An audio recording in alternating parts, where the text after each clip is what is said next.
एक माँ अपनी 7 साल की बच्ची को लेकर थाने की तरफ जा रही थी और एफआईआर लिखवाने के लिए।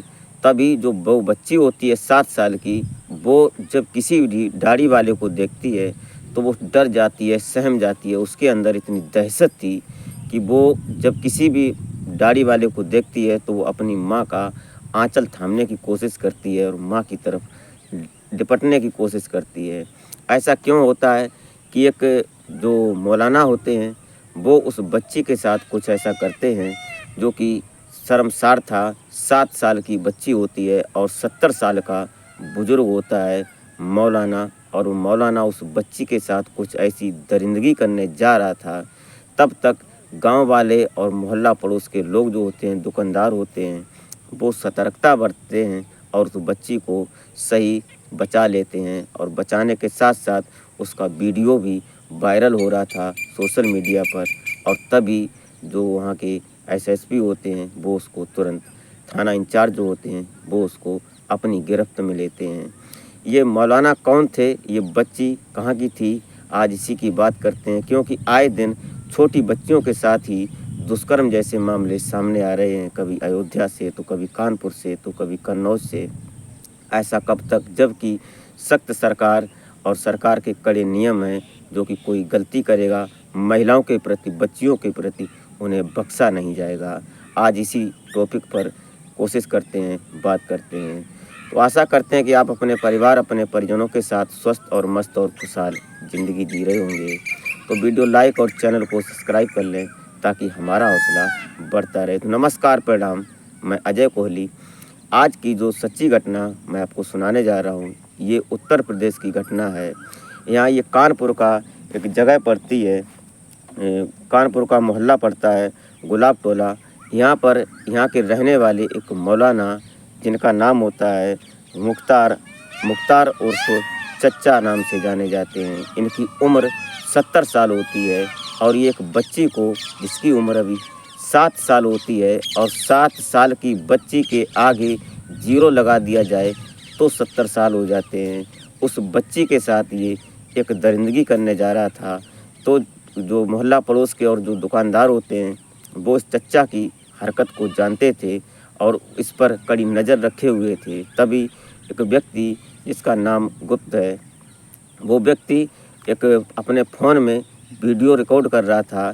जब वो मौलाना, जो मुख्तार चच्चा होते हैं, ये एक दुकान से चॉकलेट लेते हैं और चॉकलेट लेने के बाद उस बच्ची को बोलते हैं कि चॉकलेट खाओगी। तो वो बेटी होती है, बच्ची थी, कोई बच्चा हो, कुछ खाने पीने वाली चीज़ दोगे तो वो तैयार हो जाते हैं। उन्हें क्या पता कि क्या अच्छा और क्या बुरा।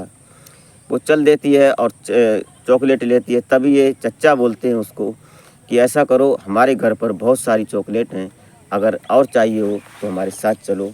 तो बच्ची थी, वो चॉकलेट के लालच में जब घर की तरफ जाती है, घर जाने के बाद जो नीचे का पोर्शन होता है, जो वहाँ पर जाते हैं, तो ऊपर के पोर्शन पे इनके परिवार के सभी लोग रह रहे थे। नीचे खाली था। ये अंदर जाते ही एकदम अपने कपड़े उतार देता है और कपड़े उतारने के बाद उस बच्ची को भी निर्वस्त्र करता है। तभी जो वीडियो बना रहा था व्यक्ति, उस व्यक्ति ने देखा और खिड़की से साइड से होकर छुपकर वीडियो बना रहा था, इस चच्चा से अलग होकर छुपकर। तभी पता चलता है कि और मोहल्ले वालों को इसने साथ में बुलाया और जो पड़ोसी थे, दुकानदार थे, उन सब ने गेट पर, जब एक धड़ाम की आवाज़ होती है, गेट खुल जाता है। गेट खुलने के बाद चच्चा निर्वस्त्र था और उसके साथ में जो बच्ची थी वो भी निर्वस्त्र थी। उसके कुछ जो प्राइवेट पार्टों को इसने छूने की हरकत की थी, उसके साथ अभद्रता बरतने जा रहा था। तभी समय रहते उस व्यक्ति की सूझबूझ से उस बच्ची को सही सलामत बचा लिया गया। अभी कुछ दिन पहले की बात है, जो अयोध्या में एक केस हुआ था जिसमें मोइन खान और राजू, ये भी एक नाबालिग बच्ची के साथ पकड़े जाते हैं। उसके साथ आए दिन लगभग महीनों दुष्कर्म करते हैं। और दुष्कर्म के साथ साथ जो इनका पीए होता है, मोइन खान का जो राजू, जो बेकरी का काम करता था, मोइन खान जो होते हैं ये मालिक होते हैं, ये भी कहीं ना कहीं उस 12 साल की बच्ची के साथ दुष्कर्म जैसी घटनाओं को अंजाम देते हैं। लेकिन उस बच्ची को, अभी वो भी 12-13 साल की थी, उसे ये पता नहीं था कि क्या सही और क्या गलत है। लेकिन जब पता चला कि उसकी पेट में जब दर्द होता है तो उसकी माँ जब डॉक्टर के पास ले जाती है, तब जाकर ये पता चलता है कि इस बच्ची के पेट में गर्भ है। अब ये बातें कहीं ना कहीं देखने की ये बात है कि सरकार इतनी सख्त है और फिर भी आए दिन छोटी बच्चियों को ही शिकार बनाया जा रहा है। इसमें कोई मजहबी बात नहीं है, ना कोई हिंदू, ना कोई मुसलमान, ना कोई सिख, ना ईसाई। सिर्फ इन शैतानों की बात है कि इसमें अगर कोई बात हो और कोई मुसलमान से लगी हुई बात हो तो लोग बोलते हैं, और मीडिया में भी चिल्लाने वाले बोलते हैं, कहीं बड़े बड़े राजनेता बोलते हैं कि आए दिन मुसलमानों को ही शिकार बनाया जाता है। कभी कोई यादव होता है, कभी कोई मुसलमान होता है, तंज कसा जाता है। इस सरकार इन पर तंज कसती है। लेकिन कहीं ना कहीं इस सरकार का जो मंशा है, मंसूबा है, ये साफ है और साफ नीयत की बात है कि चाहे सरकार में बैठा कोई व्यक्ति हो या अन्य पार्टी का भी कोई व्यक्ति हो या आम आदमी कोई हो, अगर इस तरह की घिनौनी हरकत करेगा तो उसे बख्शा नहीं जाएगा। ऐसा ही यहाँ पर हुआ। जो मोइन खान थे, इनकी बेकरी और इनकी जो प्रॉपर्टी थी, काफ़ी प्रॉपर्टी थी इनकी, उसको ध्वस्त करवा दिया गया है और कानूनी कार्रवाई फ़िलहाल जारी है। अब ये जो मोइन खान थे, इनको तो अभी केस चल ही रहा था, इन्वेस्टिगेशन जारी थी, तभी अभी 2 दिन पहले ये कन्नौज में एक मामला सामने आता है जिसमें ये तिरवा होता है, तिरवा के नवाब सिंह यादव होते हैं। ये एक छोटी बच्ची के साथ दुष्कर्म जैसी घटना को अंजाम देने जा रहे थे, तभी सतर्कता बरतते हुए उस बच्ची ने अपने आप को ही बचा लिया। दरअसल ये जो बच्ची होती है, ये बच्ची जो ये नवाब सिंह होते हैं, नवाब सिंह यादव, ये शुरुआत करते हैं, ये इनका पीछे का करियर बैकग्राउंड इनका बहुत धुआंधार रहा है। सपा के ये कद्दावर नेता रहे हैं और सपा से इन्होंने ये एक्टिव कार्यकर्ता भी रहे हैं। 1997 से इन्होंने छात्र संगठन से शुरुआत की अपनी, और ये रहने वाले होते हैं कन्नौज के कटरी के अंगदापुर गांव के नवाब सिंह होते हैं। इन्होंने 1997 से शुरुआत की राजनीति में और उसके बाद ये सपा से संपर्क में रहे। उस समय मुलायम सिंह यादव की सरकार हुआ करती थी। उसके बाद जब मायावती की सरकार आई तो इन पर तंज कसा गया, इनके ऊपर कुछ केस लगाए गए और केसों के साथ साथ इन्हें जेल भी जाना पड़ा। साथ में ही जब मुलायम सिंह जी के न रहने पर अखिलेश जी की जब सरकार आती है तो इन्होंने पिछले चुनाव में, जब इन्होंने ये अभी 2024 के चुनाव में इन्होंने सीट के लिए मांग की कि हमें सीट मिल जाए, मतलब टिकट मिल जाए, लेकिन मुलायम सिंह ने जब टिकट नहीं दी तो टिकट न मिलने पर ये नाराज़ थे। और यहाँ पर जब इस बच्ची का मैटर सामने आया तो पता चलता है कि मैटर क्या था कि जो लड़की थी, ये लड़की अभी महज 15 साल की थी और ये रात में इनको बुलाया गया था एक नौकरी का झांसा देकर। और जब जो लड़की थी, उस लड़की के साथ में इसकी बुआ भी होती है। बुआ भाजपा से संपर्क में है और जो लड़की थी, उस लड़की को क्या पता कि क्या होने वाला है। रात्रि का लगभग 1:30 बज जाता है, तब जाकर जो इसकी बुआ होती है वो टॉयलेट के लिए जब बाहर निकल जाती है तो पता चलता है कि उस लड़की के साथ इन्होंने घिनौनी हरकत करनी चाहिए, उसके कपड़े उतारने चाहिए, उसके प्राइवेट पार्टों को, प्राइवेट अंगों को छूना शुरू किया। तो नवाब सिंह की ये हरकत देखकर वो जो बच्ची होती है वो वहाँ से भाग जाती है और भागने के बाद जब बाहर निकलती है तो अपनी बुआ को ये पूरी दास्तान सुनाती है। तो बुआ जो होती है वो तुरंत डायल 112 पर फ़ोन करती है और आनन फानन में पुलिस वहाँ पर तुरंत पहुँचती है। और पुलिस पहुँचने के बाद जो ये नवाब सिंह होते हैं, ये अर्धनग्न अवस्था में उस महिला के सामने पकड़े जाते हैं और पकड़ने के बाद प्रक्रिया जारी है। इस नवाब सिंह की बात देख लो या मोइन खान की बात देख लो या मौलाना मुख्तार की बात देख लो, खासकर जो ये मोइन खान थे, ये भी अपने यहाँ के अयोध्या के कद्दावर नेता थे सपा से। और ये जो अभी नवाब सिंह हैं, ये भी एक अपने आप में कन्नौज में मिनी मुख्यमंत्री कहे जाते थे। इन्हें वहाँ के लोग, जो अभी पिछले चुनाव में उसमें न भाजपा ने सीट निकाल पाई थी और न ही बसपा ने सीट निकाल पाई थी, क्योंकि इनका इतना बड़ा दबदबा था कन्नौज में तिरवा क्षेत्र में, जो कि वहाँ से किसी ने कोई सीट ही नहीं निकाल पाई, सपा से ही निकली थी सीट।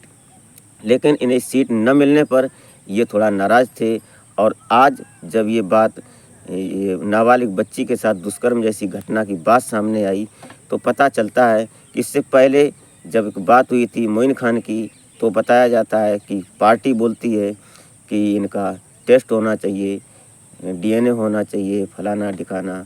और अब ये जो बोल रहे हैं, इनमें से एक इनकी प्रतिष्ठित जो महिला कार्यकर्ता हैं सपा की, वो बोल रहे हैं कि अगर बच्ची के साथ दुष्कर्म जैसी बात है तो उस पर कड़ी कार्रवाई होनी चाहिए। लेकिन साथ में उन्होंने पार्टी को बचाव करते हुए और उन्होंने विपक्ष पर निशाना साधते हुए सीधा बोल दिया कि नार्को होना चाहिए।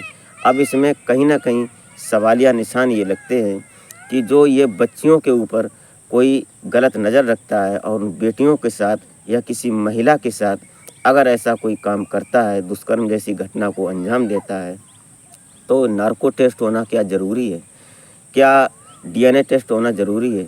जो सबूत, जो साक्षात जिसके साथ घटना हुई है, जिस बच्ची के साथ आपराधिक अपराध हुआ है, उस बच्ची ने अपने मुंह से जब बात बता रही है, तो इससे बड़ा डीएनए क्या होगा?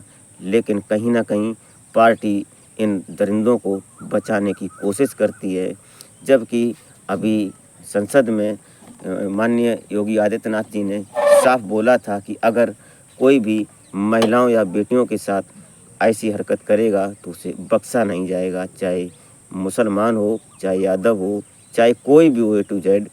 जो इंसान से इंसानियत का नाता नहीं रखेगा, वो यहाँ पर रहना उसके लिए असंभव है।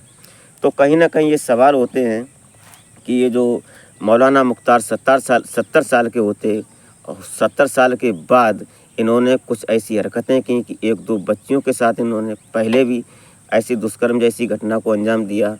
उसके बाद जब ये बच्ची शिकार हुई, तो इस बच्ची के जो माता पिता अपने परिजन थे, उन परिजनों ने भी इस बात पर सख्त से सख्त कार्रवाई की मांग की है कि आज हमारी बच्ची के साथ ऐसा हो गया होता या हो रहा था, ये जो गलत काम था, ऐसा अन्य किसी भी बच्ची के साथ ऐसा नहीं हो। मैं आज ही यहाँ पर इस इतनी कड़ी कानूनी कार्रवाई चाहती हूँ कि ये जो मौलाना मुख्तार है, चच्चा है, इसका दी एंड हो जाए, या तो जेल में डाल दिया जाए या तो फिर इसका छुट्टी कर दिया जाए। इसके ऊपर 376 धारा लगाने के बाद इसे जेल भेज दिया गया है। अब ये जो जो कन्नौज के नवाब सिंह होते हैं, इन्हें अभी कुछ दिन पहले एक सम्मान मिला था, जो यहाँ के जो एसपी होते हैं अमित सिंह आनंद, जिन्होंने इन्हें सम्मानित किया था इनके अच्छे कारनामों पर, अच्छे कामों पर। आज वही आनंद जी, जो अमित कुमार आनंद जी हैं एसपी, आज उन्हीं ने आदेश दिया कि नवाब सिंह को गिरफ्तार करो। तो कहते हैं कि गलत काम का कोई साथ नहीं दे सकता है, फ़ोटो कोई भी किसी के साथ खिंचवा सकता है। हो सकता है कि इसमें कुछ ऐसी कागजात जो सबूत सामने आए हैं, जो सपा पार्टी बोलती है कि इन्हें हमने 5 साल पहले से ही डीएक्टिवेट कर दिया, ये हमारे साथ काम नहीं कर रहे हैं और एक्टिव कार्यकर्ता नहीं हैं, इन्होंने हमें छोड़ दिया, हमने इनको छोड़ दिया है। वहीं पर कुछ इनके कद्दावर नेता, जो प्रतिष्ठित नेता हैं, वो बोलते हैं कि नहीं, वो कार्यकर्ता हैं और कार्यकर्ता थे और फिलहाल भी हैं।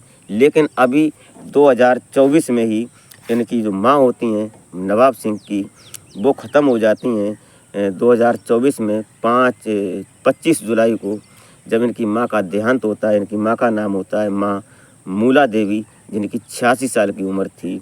उनकी जब मौत हुई तो यहाँ पर सपा पार्टी की तरफ से एक लेटर जारी होता है और एक्स हैंडल पर इन्हें सांत्वना दी जाती है, इनके साथ श्रद्धांजलि दी जाती है। ऐसा करके ये 2024 6:35 पर ये इनकी जो एक्स हैंडल पर पोस्ट हुई थी सपा पार्टी की तरफ से, उसमें इन्होंने सांत्वना दी गई थी। तो कहीं ना कहीं जो कोई तो बोलता है कि हमारे साथ नहीं है, कोई बोलता है कि साथ में है, तो इसकी जांच होनी बहुत ज़रूरी है। यहाँ पर योगी आदित्यनाथ जी सख्त से सख्त नाराज़ हैं और इस पर कानूनी कार्रवाई जारी है। तो दोस्तों, इस घटनाक्रम को सुनाने का उद्देश्य आपको हैरान या परेशान करना नहीं होता है, नहीं आपकी भावनाओं को आहत करना होता है, सिर्फ़ और सिर्फ एक सामाजिक संदेश होता है। कि इस संसार में हमारे सामने समय किस रूप में आकर खड़ा हो जाए कोई पता नहीं होता है। हम जिनसे रोज़ मिलते हैं हो सकता है उनमें से ही कोई शैतान छुपा हो। तो आप सतर्क रहें और अपने परिवार को सतर्क रखें ताकि हमारा जीवन अच्छे से चल सके, और आगाह करने की हम कोशिश करते हैं ताकि आने वाले समय की कुछ चलकदमी जो कुछ आहत होती है उन कदमों को समझने की और समझाने की कोशिश करते हैं। तो मिलते हैं फिर नेक्स्ट वीडियो में, तब तक के लिए नमस्कार।